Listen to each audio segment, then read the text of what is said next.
Be sure to subscribe and click on the bell for notifications on future uploads.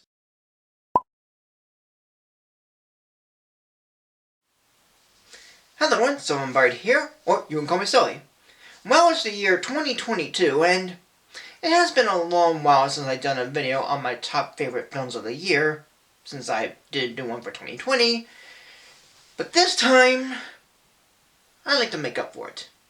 Yes, I will be going over the movies of 2021, but first, I want to look over the films of 2020 that I saw, whether in theaters, on streaming, or on DVD.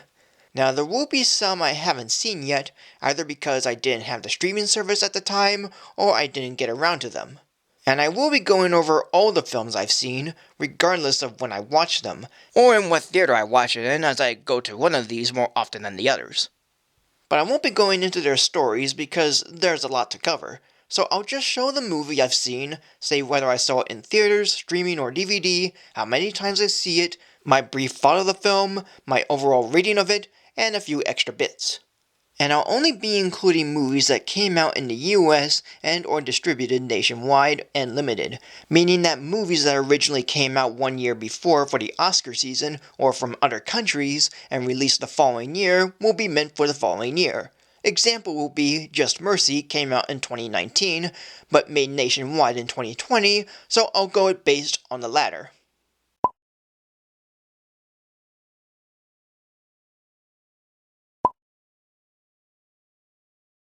And yes, I will be ranking my top favorites and least favorites after all of this. Now with that said, let's start with the movies of 2020, beginning with a brief insight into my experience with the year. I have seen movies back in January and February of 2020, and a little bit in March, but on March 13th, 2020, I was told to stay indoors because of a you-know-what spreading around. And by St. Patrick's Day of 2020, one of my local theaters closed, and didn't reopen until mid-August of 2020, where I started going back to theaters, despite them being closed for 2 days a week. And by mid-December 2020, the theaters closed again, but only for 2 weeks, reopening in early January 2021, and still remains open. I say this because throughout 2020, I didn't have any streaming services until November and December of that year, and I've been wanting to go to the movies in a theater since day one of this thing happening. Yes, I was that devastated. Nowadays I'm okay, as I not only have a small selection of streaming services for now, and more movies are coming to the theaters, despite some changes that I'm not okay with and still am to this day. Nonetheless, with all that aside, let's begin. Let's start with the movies that I saw in theaters. 1917. It was fine as a film set in World War I. I like how it's presented as it's like done in one shot, and bits of the action is nice, but that's about it. 2.5 mixed stars. Underwater. This one tries to be Alien meets the Abyss, but offers little intensity or enjoyment, and where the effects are fine, they aren't enough to make it passable. 2.5 mixed stars. Doolittle. This take of Dr. Doolittle is a little better than the Eddie Murphy version, though not as fine as the Rex Harrison one, since it went through cliché moment after cliché moment, and most of it is either forgettable or too by the numbers, and the effects felt very poor. Though Robert Downey Jr. and his Welsh accent is one I don't mind, aside from understanding him through his mumbles and whispers. 2.5 mixed stars. Gretel and Hansel.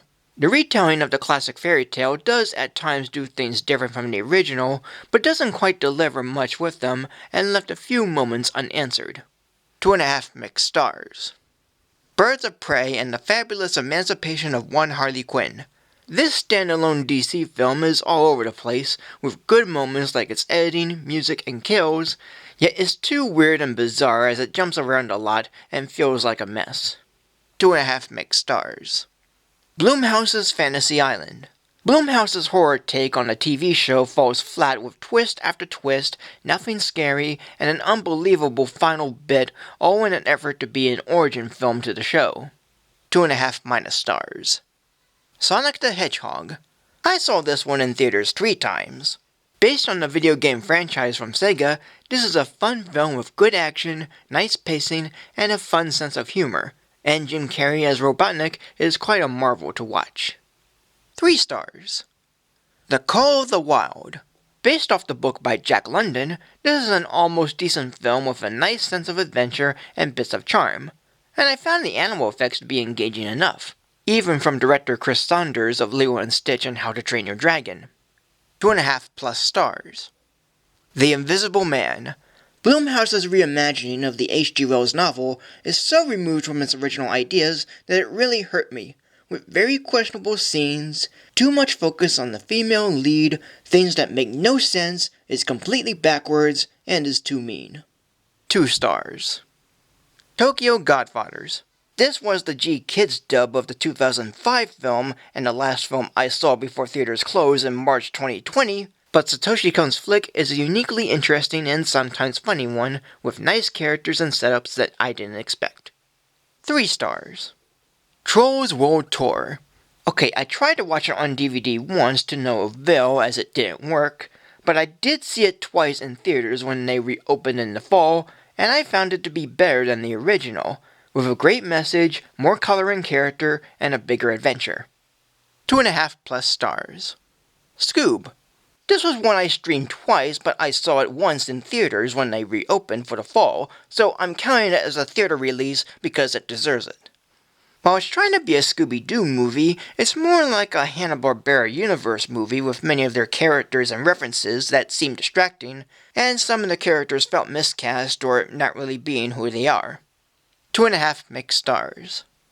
Unhinged. This was the first film I saw when theaters reopened in August 2020. This was a fine film on how one deranged man goes to extreme lengths to have people be nice to him, and has nice road action and bits of uncomfortableness, though Russell Crowe felt miscast as the antagonist. 2.5+ stars. The New Mutants. I saw this one in IMAX, and alone by the way. The horror X-Men spinoff is one that's alright, but sometimes predictable and lacks some uniqueness. But while there's some suspense going on, there's very little payoff to them. 2.5 mixed stars. Bill and Ted Face the Music. While I didn't get into the first film yet like the second film, this third entry is decent enough of being the same and adding more, yet once or twice has things that could have been better. 2.5+ stars. Tenet. After seeing it twice with one in IMAX, the Christopher Nolan film is complex in its ideas to watch more than once, but it is fun for its visuals, action, edits, and effects. 2.5 mixed stars. Save Yourselves. The apocalyptic comedy delivers little laughs or thrills based on the threat, how they came, and how the two leads worked, even with everyone else. 2.5 mixed stars. On the Rocks. The latest from Sofia Coppola is a nicely done flick with a fine setting, but Bill Murray's role has such charm to it that I can't help but like. 3 stars. Possessor Uncut. This is such an amazing movie with easy setups and understandings, an engaging plot, haunting music, and disturbing imagery that really hooked me within 10 minutes. It's really interesting. 3 stars. The War with Grandpa. Based on the book by Robert Kimmel Smith, the Tim Hill film has some funny and nice moments, but is generally fine for a family comedy, even with the cast involved. 2.5+ stars. Honest Thief. This is quite an engaging thriller with good characters, a fine story, and nice action, and how everything went becomes quite fun, even near the end. 3 stars. The Kid Detective. While the setup for it could be alright, it comes out dull and disappointing in the direction it takes, despite an occasional funny moment. 2.5- stars.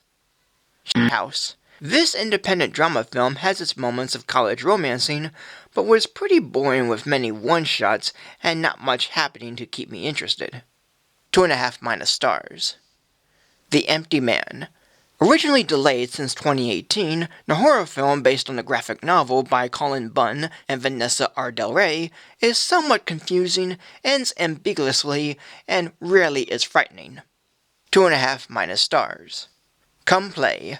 Despite seeing it twice due to the audience experience I had of teens not being quiet, this horror film almost works for its effects, scares, and ideas, but falls with nearly unlikable characters and setups. Not to mention lots of SpongeBob. 2.5 mixed stars. Spell. This horror film has an interesting setup and sometimes goes unexpected, but not nearly as much for its horror elements, and the main leads not gain any fairness. 2.5 mixed stars. Let 'Em Go. Based on the book by Larry Watson, this is an okay drama with decent acting and lovely music, but could have been a thriller for its violent ending and subject matter. 2.5 mixed stars. Mank. The Netflix film, centered on Citizen Kane screenwriter Herman J. Mankiewicz, is fine for being shown in black and white, but gives me very little to know or care about. 2.5 mixed stars. Freaky. Blumhouse's take on the body swap story makes for a decent horror comedy with nice kills, fine characters, and some funny bits, despite some rawness here and there. 3 stars. Dreamland. Set during the Great Depression, this film had me wanting to like it for what it's doing, but doesn't offer much around the final act and to the end. 2.5 mixed stars. The Croods, A New Age. I saw this one in theaters 3 times. It's another better sequel than the original, with more visuals and better character and story. Yet the silly moments are a bit much, with an occasional retread. 2.5+ stars. Half Brothers. This was the last film I saw before theaters closed for 2 weeks in December 2020. This is a film that started fine, but got better by the end, with the final resolution being so sweet that I almost teared up at it, even though everything beforehand is a lot to juggle. 3 stars. Wonder Woman 1984. This was the first film I saw when theaters reopened in January 2021 after a 2-week closure, yet I saw it twice, including one in IMAX. While this has a little more than the first film, it's not as bad as everyone says it is. It has weak moments, sure, but they don't harm my overall experience of it, and it's alright for my opinion. 2.5 mixed stars. News of the World. This Western drama from Paul Greengrass has nearly great acting, a nice story, and had me intrigued from start to finish through simple goals. 3 stars. Monster Hunter. Based on the video game series, director Paul W.S. Anderson's film has fine action, settings, and creatures, but not much in story and character. 2.5 mixed stars. Promising Young Woman. This film has a neat setup to begin with, but goes in a completely different direction halfway, and doesn't offer what I expected, as well as having a fine, yet highly questionable ending. 2.5 mixed stars. Fatale. This suspense film is trying with moments of frame and betrayal, but its antagonist gets away too much, and its protagonist gets little to prove. 2.5 mixed stars. Pinocchio. The most recent adaptation of the Carlo Collodi story is such a dim and freaky film that it's worse than the previous live-action adaptations. It felt unpleasant. 2.5- stars. Weathering with You. This anime from the director of Your Name isn't as gripping as it may seem, with questionable moments, and ends on a message so raw and unreasonable, given the film's setup. 2.5- stars. Lupin the Third: The First. The CGI anime based on the manga series by Monkey Punch has nice animation and action, but is a bit much in telling a mystery and only having okay characters. 2.5+ stars.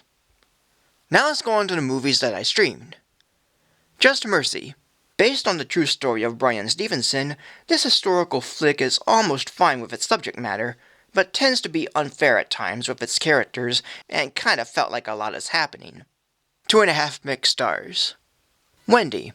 This is an interesting inspired take on the Peter Pan story, yet its fantasy elements are a little much to grasp, given how realistic it tries to be, but doesn't need to in the long run. 2.5 mixed stars. Onward. Pixar's first film of 2020 is a wonderful one. I like the combination of modern day and fantasy, the humor is nice, the ideas and scenes are creative, interesting, and enjoyable, the climax is awesome yet funny as well, and the ending and twists are very sweet and loving. Sure, some of it is predictable and cliche at times, but I got into it as it continued, and it really won me over by the ending and twist. 3 stars. The Hunt. Inspired by The Most Dangerous Game, this is an almost fun and impressive look on an upper-class society hunting people for sport, and done in a funny and bloody manner, but it gets confusing with its lead and how she is. 2.5+ stars. Becky, a thriller that offers a great and violent ending, but concludes in a bit of a confusing way, as the overall story takes a while to get into and the characters present little to enjoy. 2.5 mixed stars. Artemis Fowl. Based on the Eric Colfer books, this adaptation I didn't get into as much, with offering little for me to get intrigued, being all over the place, and is as unimaginative and unappealing as it can be. 2 stars. Children of the Sea. Based on the manga by Tsusaki Igarashi, this anime is one I want to like as it has good animation and whatnot, but it gets confusing and mundane as it goes along, and I felt unsatisfied in the end. 2.5 mixed stars. Ava. A movie that's both an action thriller and family drama with fine characters and action, but don't fit well together in the overall situations it presents. 2.5 mixed stars. Hubie Halloween. From Happy Madison Productions, the Netflix movie has an occasional funny moment and is full of Halloween moments, but it gets a bit tiring as it goes, has bits that make no sense, and Adam Sandler is hard to understand with the voice he used. 2.5 mixed stars. Soul. Pixar's second film for 2020, and, to be honest, it's a pretty boring movie for me. I like the look and music, but it needs to get to the points faster, it has portions that are predictable or go nowhere, it spends too much time in one role than the other, it isn't fun or funny, and the ending needed to be better. 2.5 minus stars. And finally, let's take a look at the movies I saw on DVD. The Turning. This horror film isn't scary and often left more questions than answers. Not to mention that the climax is a better ending than the real one, which felt frustrating with no solution. 2.5 minus stars. Bloodshot. Based on the comics from Valiant Comics by Kevin Van Hook, Don Perlin, and Bob Layton, this is a fun and sometimes clever film with cool effects and action, decent characters, and a plot that kept me interested. And even written by Eric Hessier of Final Destination 5, The Thing 2011, and Nightmare on Elm Street 2010, which is a plus. 3 stars. You Should Have Left. From writer and director David Coop, this thriller is boring with setups, payoffs, and twists that, while unexpected, aren't engaging enough to be scary or even make sense. 2.5 minus stars. The Secret Garden. Based on the classic book, this adaptation tries a lot visually, but doesn't quite pull through in being wonderful with the characters and story, even with Harry Potter producer David Heyman on it. 2.5 mixed stars. Words on Bathroom Walls. Based on the book by Julia Walton, this is a nearly serviceable view on teenage schizophrenia, with an alright narrative and fine characters, and a few neat visuals along the way. 2.5 plus stars. Mulan. While it has more action than the original, and does take a different approach, it has no sense of fun or investment, and I felt unmoved by it as it kept going, and has moments that make the film weaker or mean nothing. 2.5 minus stars. Red Shoes and the Seven Dwarves. The 2019 South Korean film is an interesting fractured fairy tale on Snow White, with good animation and alright characters, but could have had more to its story. 2.5 plus stars. Come Away. From director Brenda Chapman of Pixar's Brave, this fantasy brings together the ideas of Peter Pan and Alice in Wonderland through a small family, yet becomes cluttered and unfocused in mixing them. 2.5 minus stars. Fat Man. This is a unique look on Santa Claus in modern times, with decent action, a mean-spirited but fun story, and good and relatable characters for such an original Christmas action flick. 3 stars. The Wolf of Snow Hollow. The horror comedy is neither funny or scary, as the main lead tries too hard, and all on a mystery that doesn't deliver much, and is sometimes poorly edited that the suspense gets lost pretty quickly. 2.5 minus stars. Antebellum. It tries to be grim and provokeful in serving an anti-race message, but it felt uncomfortable in a lacking sense of presentation, and it tries disguising itself as a Jordan Peele film despite him not being involved in it, and the plot elements revealed too early in the final act. 2.5 minus stars. Irresistible. Comedy Central's Jon Stewart's first film of a senator campaigning a small-town farmer to run for mayor has bits of cleverness and is once in a while funny, but it drags a bit with its political talks and small moments of awkwardness. 2.5 mixed stars. Greenland. This disaster flick tries too hard to be dramatic and isn't as fun or intense as 2012, with so much focus on one family and leaving on a note that isn't quite hopeful despite the many meteor effects. 2.5 mixed stars. And now a look at my top 10 favorite films of 2020. Here's a list of my top 10 least favorite films of 2020. And here's a list of my top 10 favorite films of 2020.